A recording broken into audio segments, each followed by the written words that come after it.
My husband's message seemed normal. What I really wanted was the truth. The message my husband sent looked ordinary. A few casual words, nothing alarming, nothing that demanded questions. Anyone else would have read it and moved on, but I didn't. Something about the timing felt wrong. The tone was slightly off, too careful, too polished. I realized then that what unsettled me wasn't what he said, but what he avoided saying. I didn't confront him. I reread the message, compared it to others, replayed recent moments in my head.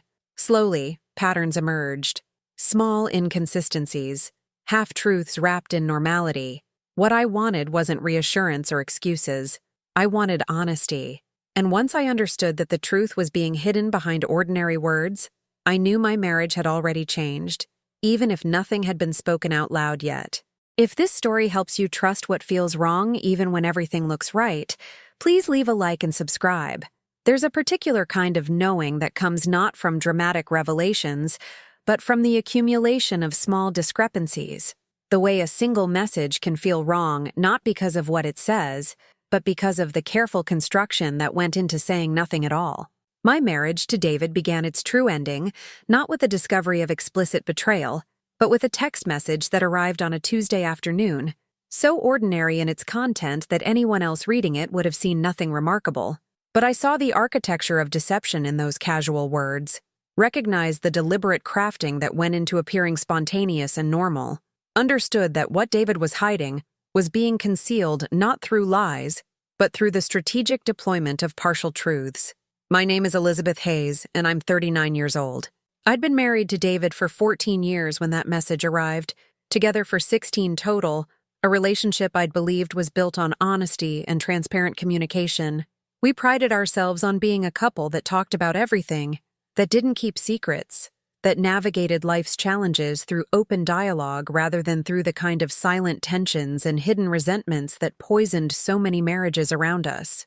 That self-image of exceptional communication made the realization that David had been carefully managing information and constructing strategic narratives even more devastating than discovering a straightforward affair would have been.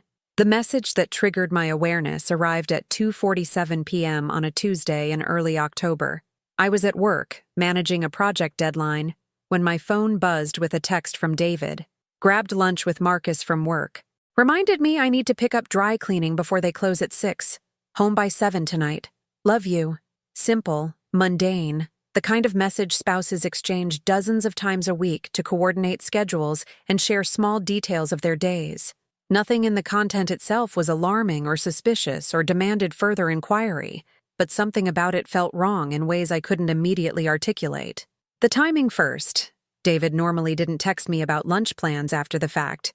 Usually he'd mention if he was meeting someone beforehand, or it would just come up in conversation later.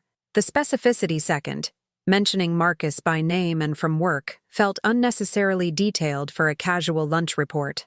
The dry cleaning third. David had already picked that up on Saturday. I'd seen the clothes hanging in our closet that morning. And the tone overall, too careful, too complete, like a story that had been thought through and delivered as a finished package, rather than the casual, fragmentary communication that characterized our normal exchanges. I reread the message several times, trying to understand what was triggering my unease. The words themselves were innocuous. David had lunch with a colleague, remembered an errand, expected to be home at a reasonable hour. Nothing about it should have concerned me, but the construction felt deliberate in ways that normal communication didn't. Felt like David had considered what to say rather than just saying it, had crafted a message designed to provide specific information, while avoiding other information that I might have asked about if he'd been less thorough. I didn't respond immediately to the message.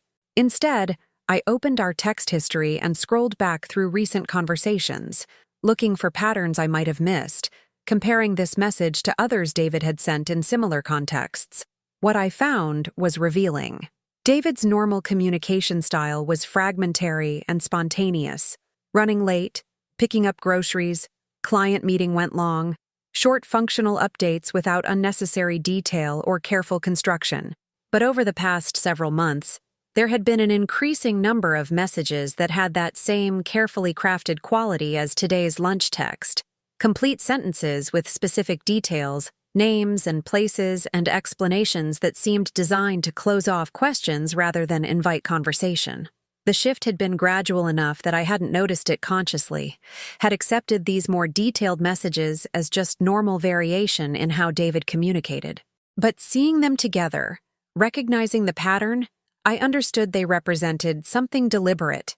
David had started constructing narratives about his time and activities, providing enough detail to seem transparent while actually controlling what information I received and how I received it.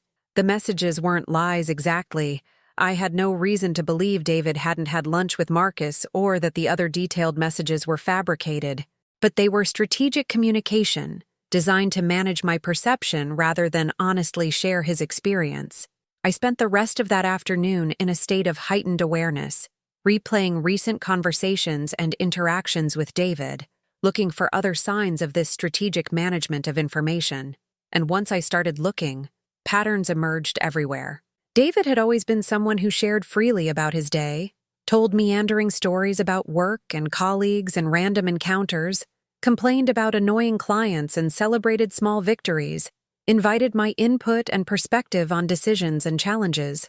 But over recent months, those rambling shares had been replaced increasingly by polished summaries, complete stories delivered as finished products rather than works in progress, accounts that positioned David in flattering lights and left little room for questions or deeper inquiry.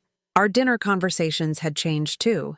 Where we used to discuss things as they happened, David thinking out loud about work challenges, me processing client situations, both of us using the other as sounding board for real-time problem-solving. Now our exchanges felt more like reports.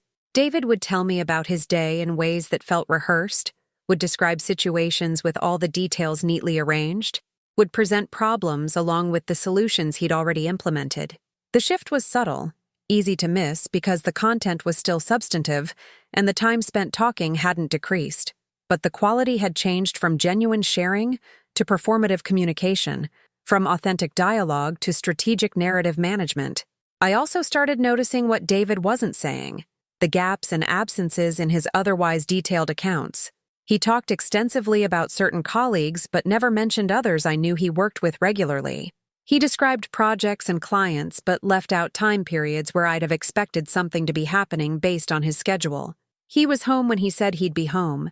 His explanations for where he'd been were plausible and specific, but there were hours unaccounted for in the detailed narratives he provided, spaces where activities should have been but weren't mentioned. That Tuesday evening when David arrived home at 7:05, slightly late but within the range he'd indicated, I observed him with new attention, watching how he moved through our normal routines, listening to how he talked about his day. He mentioned the lunch with Marcus in passing, said it had been good to catch up, didn't elaborate unless I asked specific questions. He didn't mention the dry cleaning, had apparently realized that particular detail in his text had been a mistake since the errand was already completed. The rest of his account of the day was polished and complete, hitting all the expected notes, providing enough detail to seem transparent, while actually revealing very little about his actual experiences or thoughts or feelings. I didn't confront him that evening.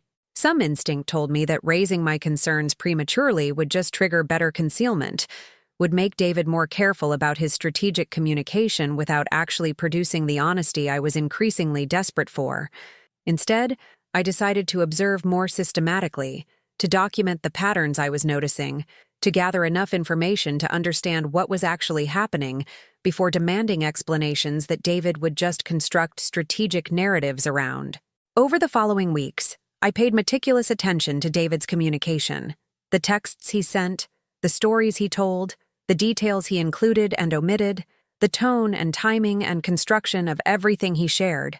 I started keeping notes on my phone, documenting inconsistencies and gaps, tracking patterns in when David provided lots of detail versus when he was vague, noting which colleagues and activities appeared in his accounts versus which never got mentioned, despite me knowing they existed. I also started checking verifiable details against the narratives David provided. When he said he'd grabbed lunch at a particular restaurant, I'd check our credit card statement to see if the charge appeared and what time it had been. When he mentioned attending an after-work event with colleagues, I'd look at location data, if he'd had his phone, he usually did, to see if the timeline matched what he'd described. Not because I thought David was lying about these specific things, but because I was trying to understand the relationship between the narratives he constructed and the underlying reality they supposedly described. What I discovered was unsettling. David's accounts were largely factually accurate about the things he chose to mention. The lunch with Marcus had happened. The restaurants he named were where charges appeared. The events he described attending were real events that had occurred when and where he said. But the accounts were incomplete in systematic ways. There would be 2-hour gaps between when David left work and when he arrived at the restaurant he'd mentioned having dinner at. There would be charges for coffee shops or bars that never appeared in his narratives about his day. There would be evenings when David said he'd been at the office late, but location data showed he'd been somewhere else entirely for significant periods. The pattern was clear. David was providing true information about some of his activities while systematically omitting other activities. He was constructing narratives that were factually accurate about what they included, but deeply misleading about what they excluded. It was a sophisticated form of deception, harder to detect than outright lies because everything David said could be verified as true, but the overall picture being painted was fundamentally incomplete and therefore false in its implications. About 3 weeks after the initial text message that had triggered my awareness, I decided I needed professional help to understand what was happening. I contacted a private investigator named Sarah Chen, explained my situation and the patterns I'd noticed, asked for surveillance that would show me what David was actually doing during the times that didn't appear in his carefully constructed narratives. Sarah conducted surveillance for 2 weeks, following David on days when his schedule had gaps or inconsistencies, documenting where he actually went and what he actually did versus what he told me about his activities. What she discovered was both more and less than I'd feared. David wasn't having a traditional affair with another woman. There was no mistress, no hotel rendezvous, no romantic relationship that he was hiding. But he was maintaining a significant portion of his life that I knew nothing about, activities and relationships and regular patterns that never appeared in the accounts he gave me of his days and weeks. David was spending significant time, several hours, multiple times per week, at a poker club in a less affluent part of the city, a semi-legal gambling establishment where he'd been playing high-stakes games for at least the past year, based on how comfortable he seemed in the environment, and how familiar he was with the other regular players. The investigator documented David arriving at this club directly from work on days when he told me he was working late or attending business events, staying for several hours, then going home to me and providing detailed accounts of his day that never mentioned gambling or this club or these people he spent hours with regularly. Sarah also discovered that David had been taking weekend trips that I didn't know about, telling me he was attending conferences or meeting with clients in nearby cities, but actually driving to casinos in neighboring states where he'd spend entire weekends gambling. The investigator found hotel receipts and casino charges from multiple trips over the past year, a pattern of deception that had been ongoing and systematic, carefully hidden behind the professional-sounding excuses that David had provided. Most disturbingly, Sarah's investigation revealed that David had significant gambling debts, approximately $85,000 based on documentation she was able to obtain, owed to individuals associated with the poker club. These weren't debts to casinos or credit card companies that would show up in our regular financial accounts. These were private debts to dangerous people, the kind that created real risk, not just financially, but physically. David had apparently been losing substantial amounts of money gambling, had borrowed from these individuals to continue playing, and was now in a precarious situation trying to manage debts he couldn't pay while hiding the entire situation from me. When Sarah presented me with her findings, photos of David at the poker club and casinos, documentation of his travel and gambling activities, evidence of the debts and the people he owed money to, I felt a complex mix of emotions. Relief in some ways that the deception wasn't a romantic affair, that I wasn't being replaced or rejected in favor of another woman, but also a deeper betrayal in other ways. Understanding that David had been maintaining this entire secret life for over a year, had been systematically lying to me every single day, had been hiding not just recreational activities, but serious financial problems and potentially dangerous situations that affected both of our safety and futures. The strategic communication that I'd noticed and documented made complete sense now. David had been carefully managing information not because of the demands of an affair, but because of the complexity of hiding a gambling addiction and its consequences. He'd provided detailed accounts of some activities to seem transparent and trustworthy, while systematically omitting the hours he spent at poker clubs and casinos. He'd constructed narratives that included true elements to make them verifiable while leaving out the parts he needed to hide. He'd been living a double life, and the sophisticated deception required to maintain it had transformed our entire communication dynamic from genuine sharing to strategic narrative management. I spent several days processing this information before deciding how to confront David. I consulted with a divorce attorney about my rights and options, wanting to understand the legal implications of David's debts and whether I could be held liable for money he'd borrowed secretly. The attorney explained that in our state, debts incurred during marriage were generally considered joint responsibility unless I could prove I didn't benefit from them and didn't know about them, which the evidence I'd gathered would help establish. She recommended confronting David with full documentation of what I knew, making clear that I understood the scope of his deception, and demanding complete transparency about the debts and the gambling before making any decisions about the future of our marriage. I also consulted with a therapist who specialized in addiction and family dynamics, wanting to understand what David might be experiencing and what recovery would look like if we attempted to save the marriage. The therapist explained that gambling addiction was a serious condition that required professional treatment, that the lying and deception I'd discovered were typical patterns for addicts trying to hide their behavior, but that recovery was possible only if David genuinely acknowledged the problem and committed to sustained treatment and lifestyle changes. Armed with this information and professional guidance, I prepared for the confrontation carefully. I organized all the evidence Sarah had gathered, made copies of everything, secured our joint financial accounts by moving half the funds into a separate account in only my name, protecting my share from potential seizure by David's creditors, and arranged to have this conversation at our home on a Saturday when we had uninterrupted time and privacy. That Saturday morning, I told David we needed to have a serious conversation about our marriage. I watched him immediately shift into a careful mode, his body language becoming guarded, his expression preparing to deflect or explain away whatever concern I was raising. That defensive preparation, before he even knew what the topic was, told me everything I needed to know about how aware he was of his own deception. "I know about the gambling," I said directly, not giving him time to construct a narrative or prepare explanations. "I know about the poker club you go to several times a week when you tell me you're working late or at business events. I know about the casino trips you take on weekends when you say you're at conferences. I know about the $85,000 you owe to people at the poker club. I have documentation of all of it. Surveillance photos, financial records, evidence of every time you've lied to me over the past year." I pulled out the investigator's report and photos, spread them on our kitchen table where David could see the extent of evidence I had. His face went through several expressions in quick succession. Shock that I knew, calculation about what he could admit versus what he could still deny, resignation as he saw the comprehensiveness of the documentation and realized there was nothing left to hide behind. "How long have you known?" he asked finally, his voice quiet, perhaps wondering how long I'd been observing him while pretending everything was normal, the same way he'd been hiding from me for over a year.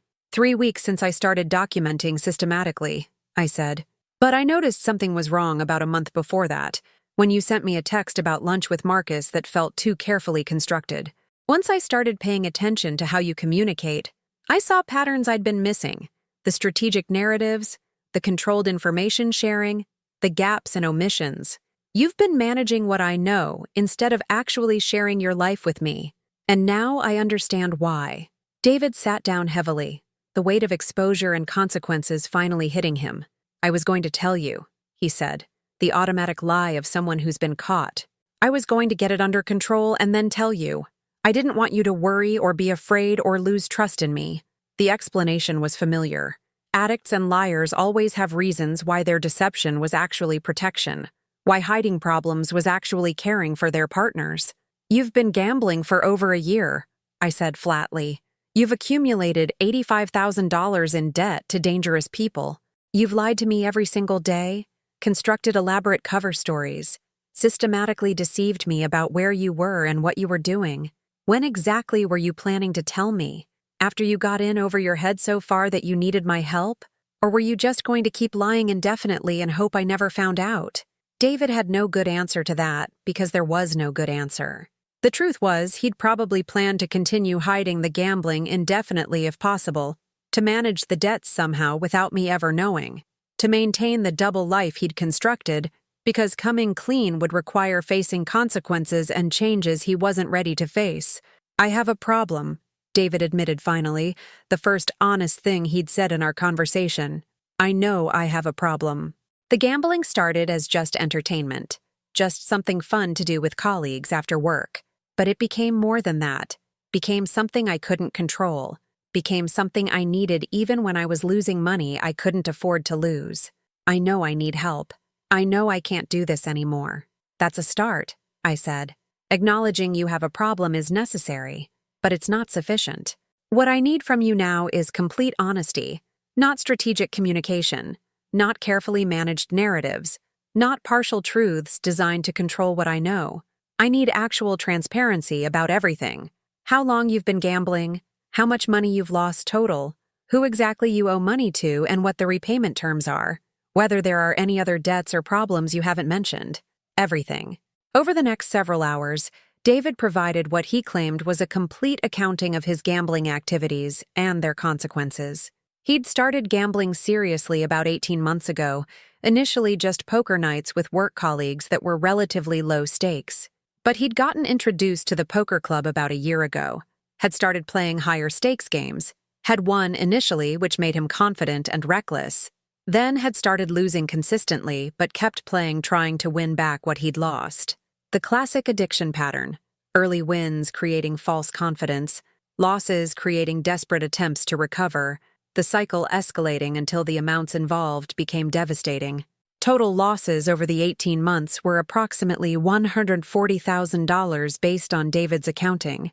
Some of that had been paid from his own income without me noticing because he'd been careful about how he accessed funds and covered the missing money.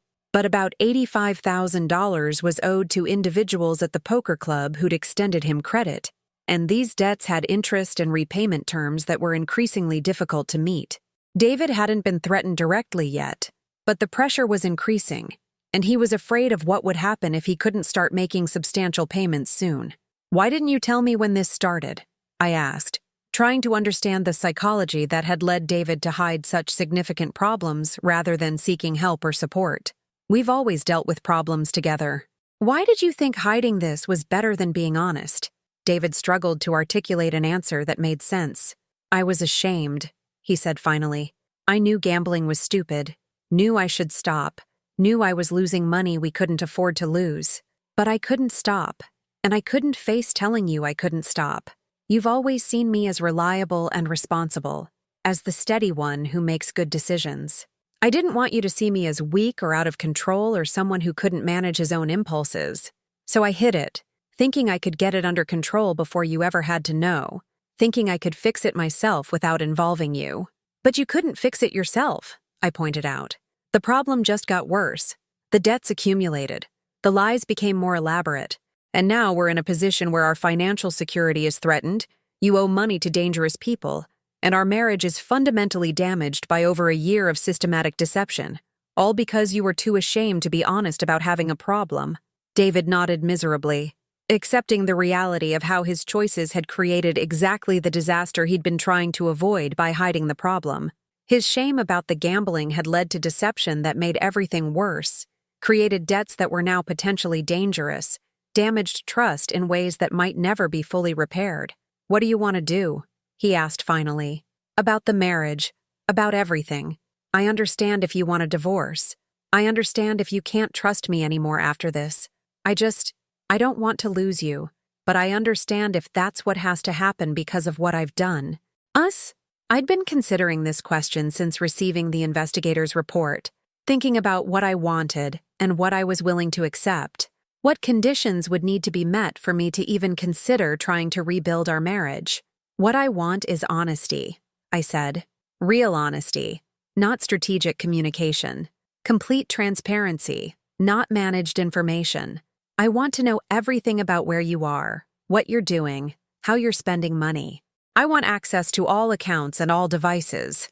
I want you in treatment for gambling addiction with a therapist who specializes in this. I want participation in couples counseling to address the communication and trust issues. I want a concrete plan for handling the debts that protects me from liability. And I want all of this to start immediately, not next week or when it's convenient, but right now. David agreed to all of these conditions without hesitation, perhaps understanding that they were non-negotiable if there was any chance of saving our marriage. We spent the rest of that weekend beginning to implement them. David provided passwords and access to all his devices and accounts. We made an appointment with an addiction specialist for the following week. We researched couples therapists and scheduled initial consultations. We began documenting all the debts and developing a repayment plan that would protect our joint assets from seizure. The process of rebuilding trust and addressing David's gambling addiction was long and difficult. The addiction treatment revealed that David's gambling had been serving psychological functions beyond just entertainment. It had been an escape from work stress and life pressures, a way to feel excitement and risk in a life that otherwise felt routine and controlled. A place where he could be someone different from the responsible, reliable person everyone expected him to be. Addressing the addiction required not just stopping the gambling, but developing healthier ways to meet those underlying psychological needs. The couples therapy revealed deep communication problems that had existed in our marriage long before the gambling started. Patterns where David would hide vulnerabilities and struggles rather than sharing them, where I would sometimes respond to his problems with judgment rather than support in ways that reinforced his shame and secrecy. We had to rebuild how we talked to each other, creating space for genuine sharing rather than strategic narrative management, developing my capacity to respond with support rather than judgment when David was vulnerable. The financial recovery was also challenging. We developed a strict repayment plan for the $85,000 owed to David's creditors, negotiating terms that were manageable and that included my attorney's involvement to ensure the debts were documented properly and didn't expose our joint assets to unreasonable risk. David took a second job to generate additional income specifically for debt repayment, a tangible consequence and commitment that helped rebuild my trust that he was serious about addressing the problems he'd created. Throughout this recovery process, what I insisted on most consistently was complete honesty and transparency. David had to account for all his time, had to share where he was and what he was doing, had to provide full access to all financial information and communications. Some people might see this level of monitoring as controlling or unhealthy, but for us, it was necessary. David had lost the privilege of privacy by demonstrating he used it to hide serious problems, and rebuilding trust required a period where everything was visible and verifiable before we could return to normal relationship dynamics based on mutual trust.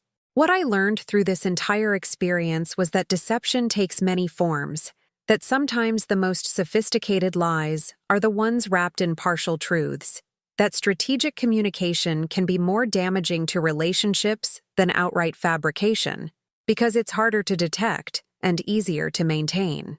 David's carefully constructed narratives had felt like transparency when they were actually concealment, had seemed like honest sharing when they were actually information management, and I'd almost missed it because I'd been looking for traditional signs of lying, clear falsehoods, contradictory statements, obvious gaps, rather than recognizing that the truth was being hidden behind the architecture of overly careful normal communication. That text message David sent about lunch with Marcus had seemed so ordinary, so normal, so unworthy of concern. But my instinct that something was wrong in its careful construction, my recognition that the tone felt polished rather than spontaneous, my attention to what was being avoided rather than what was being said, those observations saved me from continuing to live in ignorance while David's problems escalated into crisis. By paying attention to that feeling of wrongness even when I couldn't initially articulate what was wrong, by investigating systematically rather than dismissing my concerns, by insisting on truth rather than accepting reassuring narratives, I discovered the deception in time to address it before the consequences became truly catastrophic. 2 years after that initial text message and the investigation and confrontation it eventually led to, David and I are still married. The gambling addiction is in remission. David hasn't gambled in over 18 months, attends regular GA meetings, has developed healthier coping mechanisms for stress, and the psychological needs the gambling had been meeting. The debts are nearly paid off, requiring another year of the strict repayment plan, but no longer posing danger or significant financial threat. And our communication has been rebuilt on a foundation of genuine transparency rather than strategic narrative management, with both of us more conscious of sharing vulnerably and responding supportively. But the marriage is different from what it was before, changed permanently by the breach of trust and the year of systematic deception. I'm more vigilant now, more attuned to when communication feels managed rather than authentic, more willing to question narratives that seem too polished or complete.